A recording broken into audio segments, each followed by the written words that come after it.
Bueno, se viene el verano y hay algunas regulaciones que queremos comprender un poco mejor, así que hemos invitado a Alejandro Nario, director nacional de Medio Ambiente. Bienvenido. Bueno, muchas gracias por la invitación. Ya te pregunto de primera, porque estamos hablando con la audiencia de eso, ¿cómo están las playas uruguayas al día de hoy y cuáles no están habilitadas para bañarse? Bueno, nosotros tenemos un convenio con las intendencias departamentales que van emitiendo digamos, con una frecuencia quincenal cuáles son las condiciones de bañabilidad de las playas. Así que eso está tanto en la página del Ministerio, si uno lo quiere consultar, como de las propias intendencias. Y bueno, uno va consultando. En términos generales, las playas están bien, no hay problema de bañabilidad identificado como sucedió en algún tiempo que teníamos problemas con las algas, ese tipo de situaciones no están planteadas. ¿Se puede entonces ir a cualquier playa? ¿No? Sí, Pensé que había algunas que históricamente... Playa Verde no estaba habilitada para baños. Bueno, eso fue el año pasado, tampoco. por eso, pero eso depende mucho de, por ejemplo, si hay tormentas, muchas veces lo que sucede es que hay aliviaderos que descargan esas playas, entonces bueno, en general a veces después las tormentas no están. Por eso es dinámico, habría que fijarse en términos generales. Va cambiando momento a momento, digamos. Claro, por la propia dinámica de la costa, a veces cuando hay seca vienen más algas del río Uruguay, entonces están esas algas verdes que no se puede bañar.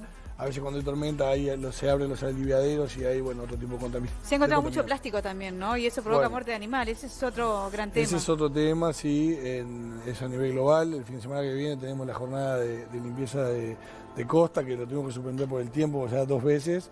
Invitamos a la familia a participar. Tiene, como siempre decimos, como un doble objetivo. Por un lado, recoger información para una base de datos global de qué es lo que está habiendo en las playas y qué es lo que está viniendo del mar.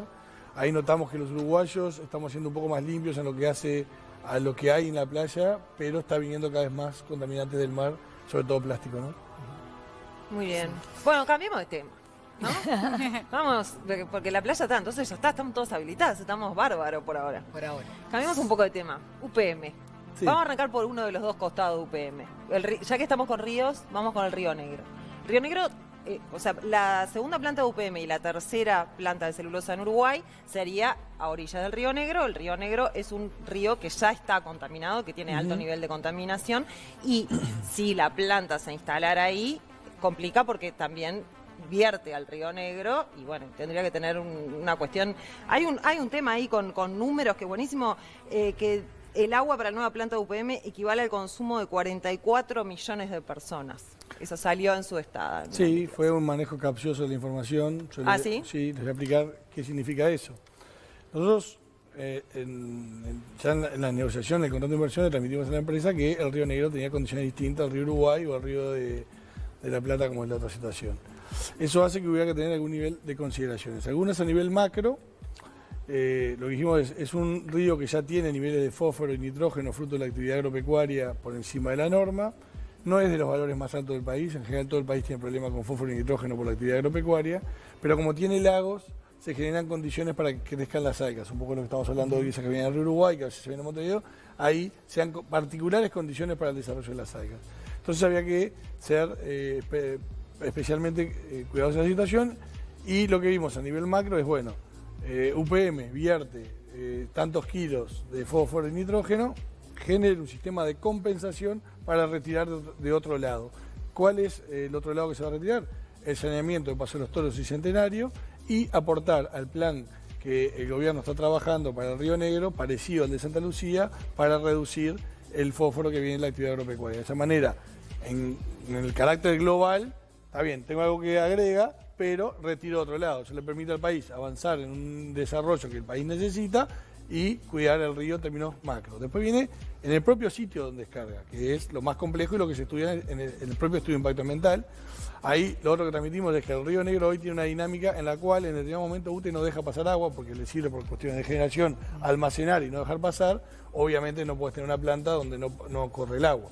Entonces, en el estudio de impacto ambiental, una de las cosas que se está planteando es cuál sería el agua que tenemos que dejar sí o sí correr por el río, más allá que a UTE no le conviniera desde el punto de vista de la generación, que sí o sí tenga que pasar agua. Ese es el cálculo que hicieron. O sea, no es lo que toma la planta, sino el agua que tiene que pasar para sí que... O sí. Sí o sí por el río, no lo que toma... Más allá de que lo tranquen, claro. Claro, entonces vos haces el cálculo de lo que pasa por el río y te da ese número monstruoso que, entonces, si bien no mienten, porque es verdad que esa agua hay que dejarla pasar, desde el punto de vista ambiental es mucho mejor, porque hoy tenemos un río que por razones de generación hay momentos que corta el flujo y a partir de esto va a tener que dejar pasar de manera continua. O sea, desde el punto de vista ambiental no es malo esa situación y claro, uno mira esos cálculos y dice, bueno, va a haber que usar el agua de 44 millones y dice, todo eso se va a comer la planta y eso no es el agua que ingresa a la planta, sino la que para poder funcionar tiene que correr por el río. Está, pero de hecho va a verter al río Sí, igual. sí, va a ¿no? verter. Sí, sí, Y no, eso esa no va, cantidad. no va a Bueno, intensificar el problema de claro, contaminación que ya complicado. tiene. Por eso es lo que yo decía, a nivel global, está bien, agregás tantos kilos, se sacan tantos kilos, pero después en el sitio específico se está estudiando con un gran detalle, modelaciones matemáticas, está haciendo una consultora canadiense con distintos escenarios de qué pasaría con el río, y en función de eso es que son las condiciones de descarga, los valores que le vamos a exigir para que descargue.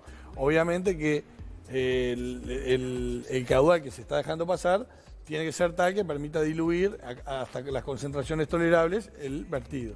Entonces, desde ese punto de vista, no, si, digamos, cuando lo aprobemos es porque no garantizamos esa situación, digamos. La Dinama, pero yo no entiendo, porque es como que parece que fuera al revés el proceso, ¿no? Es como esta planta se tiene que hacer y la Dinama tiene que venir de atrás a lograr autorizar o a que los valores...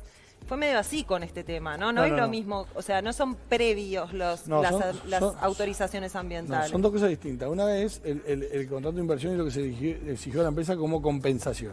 Eso es global. El estudio de impacto ambiental es del proyecto que presenta la empresa y lo que hacen los técnicos de Dinama es decirle, bueno, vos garantizame que la calidad esté por tal nivel. Ellos te presentan el estudio y dicen, bueno, además yo quiero que estudies esto otro. Y ahí los técnicos de Dinama estudian lo que se presentó, se ve y se aprueba cuando está el convencimiento de que lo que se presentó permite demostrar y no contaminar. Yo siempre digo, la mejor demostración de ese proceso es los antecedentes. Nosotros tenemos 2 plantas funcionando, operando, que pasaron por los regímenes de evaluación y no están generando contaminación ni en el río Uruguay. ¿Cumplen con los requisitos? Cumplen con los requisitos y están catalogadas en lo que llaman las mejores tecnologías a nivel global como las plantas de mejores desempeño ambiental. Y eso fueron por los requisitos que nosotros le pusimos. Las auditamos todos los meses, las monitoreamos. ¿No se multó hace poco por un... Sí, se multó por problemas de dolores, a veces hay pequeñas superaciones de fósforo y se las multa para que estén justamente se adecúen. Eso es la demostración de que el Estado está arriba, lo está controlando, cualquier pequeña variación enseguida se sanciona. ¿Y eso se regularizó? Sí, lo regularizaron, hicieron las inversiones correspondientes, tuvieron algunos problemas de dolor, fruto de algunos cambios. Les hicimos nuevas exigencias para que no tuvieran ese problema la población de Fray Bentos y lo corrigieron. Es parte del control normal que hacemos en la empresa, ninguno de estos llegó a cambiar la calidad del río Uruguay, cosa que es monitoreada de manera binacional, pero sí superaron levemente los estándares y nosotros los sancionamos. O sea, no tenemos contemplaciones si una empresa chica o una empresa grande. Bien. ¿Las consecuencias, fueron solo un tema de dolores o hubo...? No, hubo, las sanciones fueron por algunas situaciones de dolores y por algunas situaciones de fósforo. También les quiero aclarar que la exigencia aumentó cuando se le permitió, en el periodo pasado, aumentar la capacidad de producción, que fue uno de los líos que tuvimos con Argentina. Se aumentó la capacidad de producción, pero se puso valores más exigentes. Entonces ellos estaban bastante en el límite de la exigencia. Entonces ahora hicieron toda una reconversión tecnológica y están dentro de los parámetros. Por otro lado está el tren de UPM, ¿no? El ferrocarril, que hay una conglomeración de vecinos que están preocupados por lo que va a generar este tren de distintos lugares, ¿no? del país, porque es un tren muy extenso, va de Paso de los Toros hasta la capital. Y la Dinama ya lo calificó, digamos, como un proyecto de categoría C. ¿Estamos correcto? Que puede generar un impacto. C de alta complejidad, que es el valor, la categorización más exigente que puede tener un proyecto. Eso es lo que le da garantía a los ciudadanos de la alta exigencia que le vamos a poner a ese proyecto. Es un proyecto muy largo. Pero ustedes lo que dicen es que ese ferrocarril puede generar impactos negativos. Claro, por eso se lo clasifica como C y por eso implica todo un procedimiento, tanto de participación, que es muy largo. Fíjense que nosotros primero trabajamos con las intendencias, después fuimos a lo que se llama diálogos locales con referentes territoriales, diciendo, bueno, está bien, le mostrás el proyecto y decís, bueno, para ustedes que conocen acá esta zona, ¿qué tipo de problemas puede haber? Porque en realidad yo tengo la policlínica acá, pero capaz que me comí una cooperativa de otro lado que tiene que cruzar la policlínica. Entonces es un cruce que quizás no hubiéramos identificado. Eso terminó con 71 preguntas que le hicimos al Ministerio de Transporte y Obras Públicas, surgida de esos diálogos territoriales, recogiendo todas las opiniones de los referentes. Eso el Ministerio de Transporte y Obras Públicas lo respondió Y ahora en la puesta de manifiesto, que es a todos los ciudadanos, pusimos las preguntas y las respuestas. Estamos recabando todas las preguntas de los ciudadanos y se las vamos a trasladar de vuelta al Ministerio de Transporte y Obras Públicas. Vamos a ir a 2 audiencias públicas, una en Montevideo y otra en Florida, para justamente darle posibilidad de desplazamiento y no traer a Montevideo o en otra punta.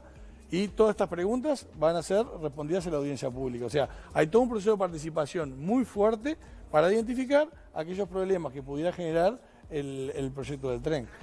A su vez, le exigimos modelaciones para ruido, para vibraciones, para emisiones gaseosas, en algunos casos visuales, donde hubiera alguna zona escénica que hubiera que cuidar.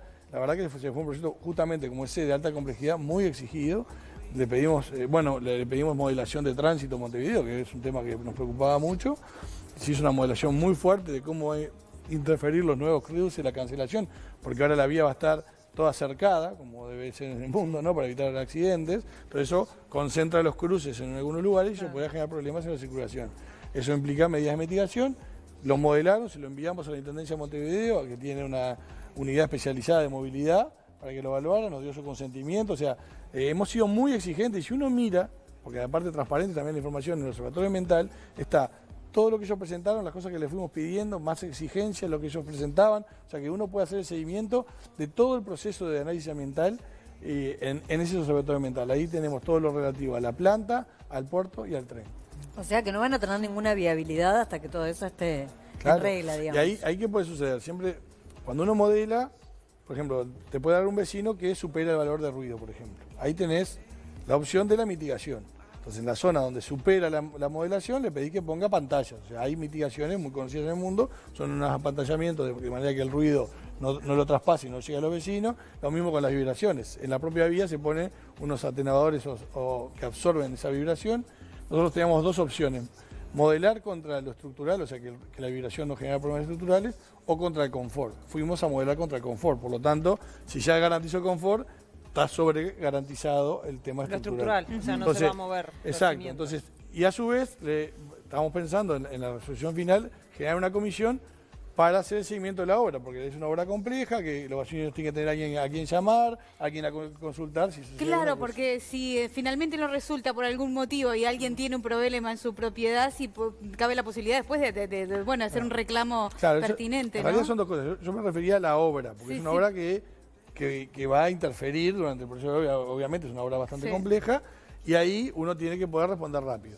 Después en la operación hay un plan de monitoreo, o sea, más allá de que se modeló el ruido, la vibración y las emisiones, después se mide.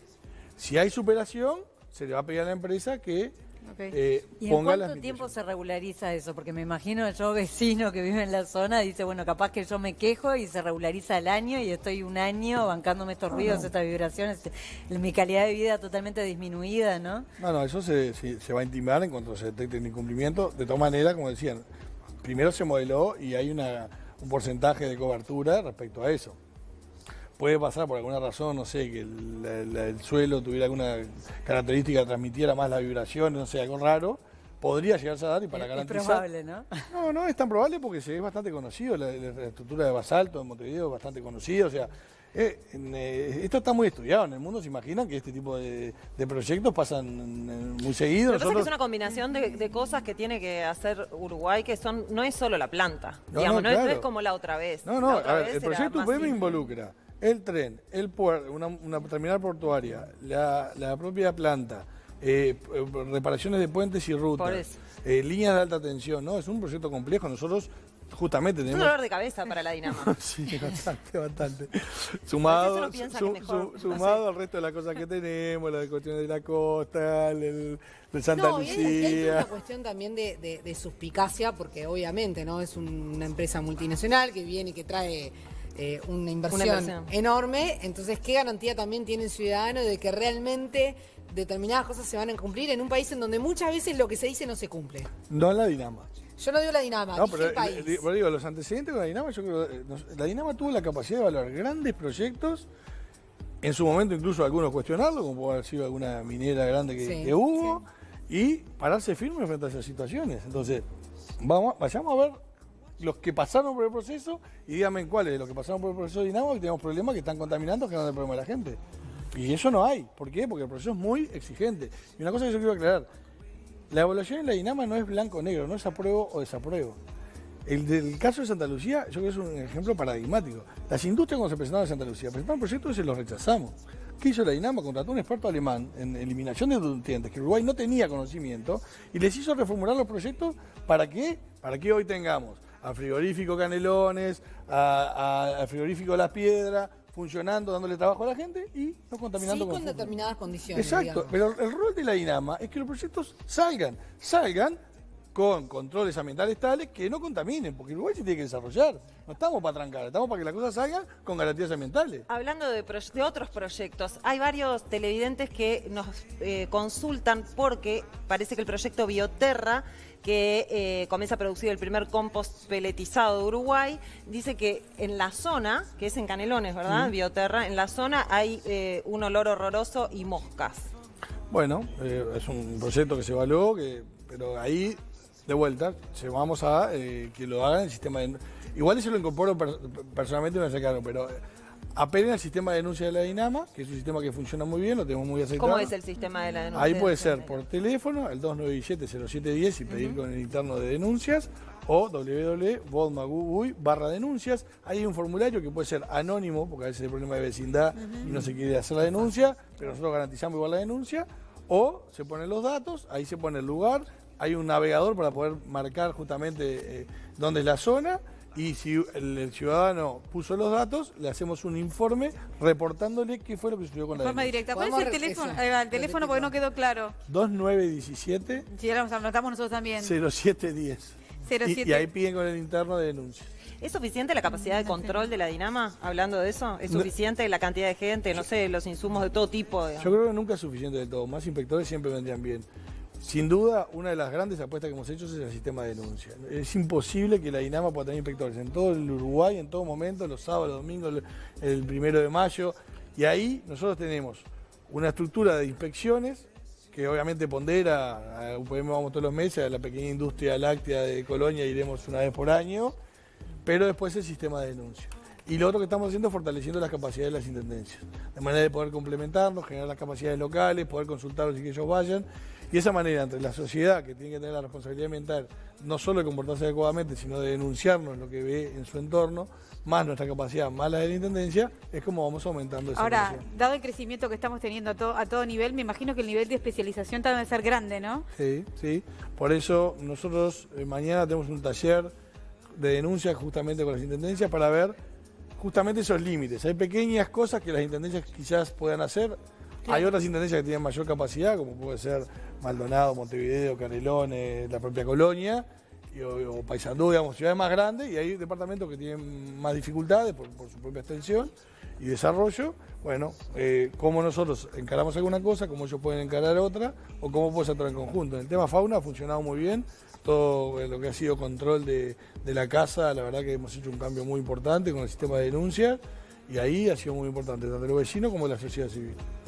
Muy bien. ¿Cuándo empiezan los cambios en Cabo Polonio? ¿Qué va a pasar? ¿Qué tema? Pasamos. Hay mucha gente pendiente mandando mensajes que quieren saber. Esto es así. Bueno, a ver, está bien, sí, sí. La vida Calavera misma. no chilla. Es la vida misma. Nosotros tuvimos la audiencia del otro día, la comisión asesora administradora del otro día, la verdad que fue una muy buena reunión. El viernes, El viernes. fuiste al Polonio. Sí, me quedé muy contento, la gente me decía, andá con guardia policial y la verdad que no fue necesario, incluso la discrepancia, los uruguayos mostramos que podemos trabajar y estar en una reunión 3-4 horas como estuvimos y que fue muy buena. Ahí, como ustedes saben, la comisión tiene delegados, 2 delegados de los pobladores permanentes, tiene delegados de los propietarios. Y bueno, la verdad que en términos generales hay un gran acuerdo, sobre todo con los pobladores permanentes. Obviamente que las 26 que están en una zona rocosa que le estamos intimando en 5 años a retirarse, estaban con una cuestión más belicosa, conflictiva. Algún propietario que le limitamos también la zona de desarrollo, que quería continuarse desarrollando sobre la playa, dijimos hacia arriba pero no continuar en la playa, también tenía algún tipo de rechazo, pero yo creo que las más de 30 reuniones que tuvimos con los distintos colectivos permitieron que fuera una reunión donde se pudo recibir aportes muy constructivos y bueno, yo creo que vamos encaminados a que sobre fin de año tengamos una resolución ministerial con el plan de manejo, que ordene el Polonio, que como yo decía al cierre de la A reunión... fin de año y ejecutable ¿cuándo? Bueno, ¿A partir de cuándo? el plan lo que establece después, el plan de manejo lo que establece son indicadores. Por ejemplo, la forestación debe retroceder tanto en 2 primeros años, tanto en los siguientes 5 años. Entonces lo que uno instaura es una comisión de instrumentación definiendo específicamente cada una de esas acciones, las acciones concretas que va a hacer. Y eso vamos a estar trabajando todo el año que viene en esas acciones concretas. Igual, perdón, yo sé que los árboles son súper interesantes, pero lamentablemente o no, lo que más le interesa a la gente es el tema de las casas. La vivienda. De las viviendas que Sí. hay que demoler. ¿Este es el último Ese verano? tipo de plan. ¿Este es el último verano para esas son, casas? Son 5 años, 5 años con posibilidad de relocalizarse en el Polonio, o sea, más flexible. Entendamos que son edificaciones en propiedad del Estado. Sí, O sea, sí. que en realidad están como ocupantes, que tenemos una sentencia favorable, perfectamente puede decir, bueno, señores, tuvieron suficientes años, pero en aras de buscar justamente que no sea con ese nivel de conflictividad, se les permite ir hacia otro lugar de Polonia. Obviamente no va a ser en En la línea de la costa. Exacto, En la línea de la costa. pero bueno, nosotros entendemos que es un bien público, es un espacio que tendríamos que poder disfrutar todos los uruguayos y que hoy está ocupado por unos pocos y que debe ser liberado para el conjunto de la población. Convengamos que todos ellos sabían que esto Claro, podía pasar. Ya lo todos sabían sabían. desde el momento que construyeron. Exacto. Se había hablado en un momento de que iba a haber quizás algún incentivo, alguna facilidad como de que las casas fueran más grandes, No, no, construirlas en otro lugar. ¿Eso es real o no? No, ahí hubo, como todas estas campañas, empiezan por las redes. A mí me preocupó mucho sobre todo la situación de los pobladores. Yo vi algún canal que fue y le decía, ahora que le va a cambiar la vida, ¿usted qué va a hacer? Me parece que hay que también ser un poco responsable en eso. Se generó mucha angustia en los pobladores locales, que ellos sí no van a ser tocados, porque, bueno, viven ahí, van a tener un comodato a 20 años. Los que van a poder colonizadores, digamos. No, la gente que vive, los pescadores, o sea, no el veraneante, sino el que vive ahí todo el año. Y de generaciones y generaciones y Exacto, bueno, esos no van a tener problema de ningún tipo, pero se había corrido que los íbamos a sacar, que además de lo del abordo rocoso, lo que estaba en la playa también. Los angustiaron. Y se generó angustia claro, en la gente. la verdad que Los lugareños, había, digamos, claro. había mucha angustia local. Igual, había a muchas personas que lo que decían es que más allá de que era un espacio público, que durante muchos años se les cobró determinado tipo de impuesto, entonces que ellos consideran que a través de eso se ejerce algún tipo de derecho sobre la tierra. No, lo que había era un tributo municipal a la vivienda irregular, que es como un, digamos, al baldío, simple para que el de ciudad lo entienda un poco, pero no era un tributo que le generara ningún tipo de derecho. Hay una El derecho a ser propietario. Claro, hay una sentencia favorable al Estado respecto a eso. Nosotros, estos eran padrones que iban al Ministerio de Ganadería y hace unos 15 días pasaron al Ministerio de Vivienda, Ordenamiento Territorial y Medio Ambiente, así que nosotros vamos a ejecutar la sentencia. Entendemos que eso es un bien que es de todos los uruguayos y nosotros tenemos el rol de garantizar eso a través de la ejecución de la sentencia. Y cuando la gente paga esos tributos, por ejemplo, consta en actas que ese predio no les pertenece, que definitivamente puede ser expropiado, es decir, Lo que pasa es que es un tributo municipal. ya sé que de antemano a vivienda inapropiada. lo sabían, pero digo, está escrito como para decir, bueno, el documento acá, así lo testimonia. No, y además, le digo, está la sentencia. Es un juicio del Estado hacia los ocupantes ilegales que lo ganó el Estado. Entonces, eso, desde nuestro punto de vista, lo jurídico está muy claro. Obviamente habrá que ejecutar la sentencia con lo que todo eso implica en los judiciales de este país, pero la Y decisión... el viernes, en esa situación de que estaban los pobladores, digamos, originarios y los que van de veraneo y eso, ¿qué percibiste? Digamos, ¿hay una sociedad poloniense que están todas en el mismo sentido? No, hay diferencias? muchos intereses distintos, como todas estas cosas. Muchas veces se disfraza de ambiental lo que son intereses particulares, entonces se entrevera bastante, porque además ustedes entienden, hay propietarios de padrones que tienen sus derechos, en tanto propietarios, hay ocupantes en predios de privados, o sea, hay una diáspora de situaciones jurídicas, hay gente que está con sentencia, gente que está sin sentencia, hay gente que está antes del plan del área protegida, después del área No protegida. están todos unidos en No. ni De hecho, digo, cerca, tuve en la más de misma 30, página, 40 no. reuniones, incluso los propios colectivos locales tienen distintas visiones. O sea que fueron particulares las reuniones, Sí, no fue a escala, una mezcla. porque lo que pasa es que esas grandes asambleas a veces, yo siempre le digo, hay grandes oradores y muy verborrágicos, pero es muy difícil hablar con la gente mano a mano. Entonces preferimos hacer reuniones más chicas, para realmente poder intercambiar con ellos y bueno, nos dio Ya bastante tienen un trabajo. trabajo investigativo de quién es quién y quién es no. Sí, sí, Me pareció, no sé, Está es como Emilia Suplicacia lo sintió por ahí. Pero nos permitió también saber y sentir y ver las distintas visiones, los distintos intereses. Y bueno, ir tratando de construir un consenso con cuestiones claras, ¿no? Como yo decía al final, el Polonio realmente está en problemas, las dunas están desapareciendo, la forestación está avanzando, las casas no se pueden hacer de cualquier manera, tiene que tener un orden, tiene que mantener esa lógica de pueblo pescador original que tenía, porque es lo que hace que el Polonio sea diferencial, o sea, no puede Cosa hacer- que no pasa con José Ignacio. Claro, ni José Ignacio, ni Aguas Dulces, ni en muchos lugares Punta del donde Diablo, Punta del Diablo, donde la También. especulación barrió con lo que Claro. era la visión cultural que tenía, que aparte es lo que hace que los turistas vayan. Entonces, esa forma de construir y ese vínculo con la naturaleza es lo que hace distinto al Polonio. Eso lo queremos proteger. De hecho, hay un objeto de conservación que es el espacio cultural. O sea, que no se pueda construir cualquier cosa ahí. Claro. Entonces, está eso, está la duna, y bueno, nosotros realmente estamos convencidos que llegó el momento de tomar decisiones, ¿no? Porque nos pedían, no, vamos a discutir más, siempre cuando quieren postergar algo que no se resuelve, falta discutir, falta ver, no, discutimos mucho, ahora llegó el momento de resolver, porque el Polonio realmente está en problemas. Bueno, llegó el momento de hacer una pausa en Vespertinas. Te dejamos en paz. Dale. Alejandro Gracias, Nario, un gusto, director nacional de Medio Ambiente, un gusto para nosotros también. Muchísimas gracias por compartir este rato.